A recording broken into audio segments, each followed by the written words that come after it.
Shalom, selamat siang semua. Sebelumnya, perkenalkan, nama saya Sinta Nafiri Yukulani. Program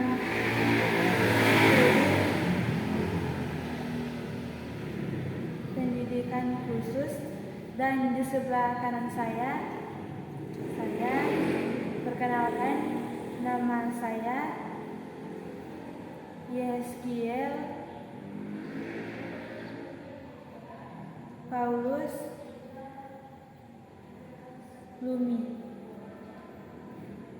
Program studi pendidikan khusus.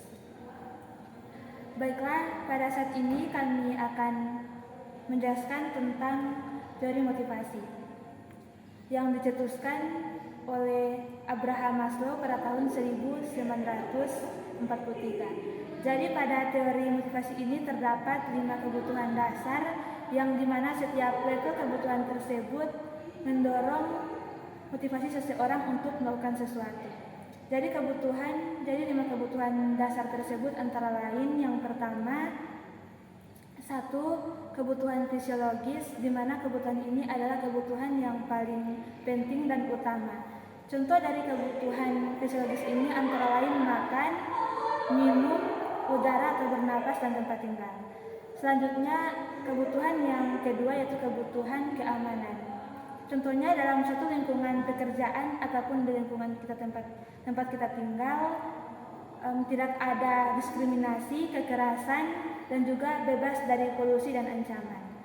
Selanjutnya, kebutuhan yang ketiga adalah kebutuhan sosial.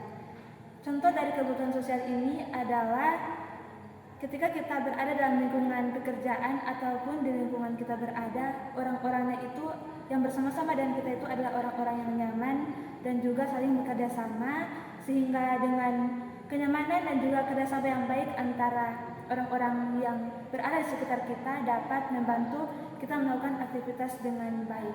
Karena pada hakikatnya manusia tidak dapat hidup tanpa berkomunikasi atau berhubungan dengan orang lain.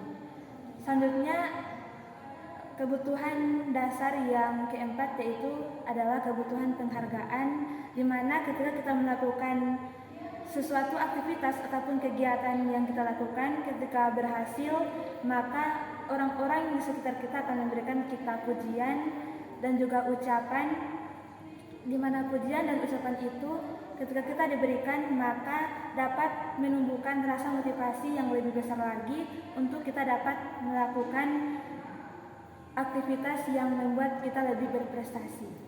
Selanjutnya, kebutuhan yang terakhir adalah kebutuhan dasar aktualisasi, di mana kebutuhan ini adalah kebutuhan yang paling tinggi karena apa yang menjadi aktivitas kita, apa yang kita lakukan itu kita anggap sebagai suatu kepuasan, kenikmatan, dan juga suatu keterampilan. Jadi ketika kita melakukan suatu aktivitas dan keterampilan atau perbuatan yang kita lakukan itu, kita anggap itu adalah sebagai suatu kenikmatan dan kepuasan itu tersendiri bagi kita. Kita merasakan itu adalah suatu keterampilan, kenikmatan, dan juga kepuasan untuk diri kita sendiri. Jadi demikianlah penjelasan tentang motivasi, tentang teori motivasi. Kurang dan lebihnya kami mohon maaf dan terima kasih.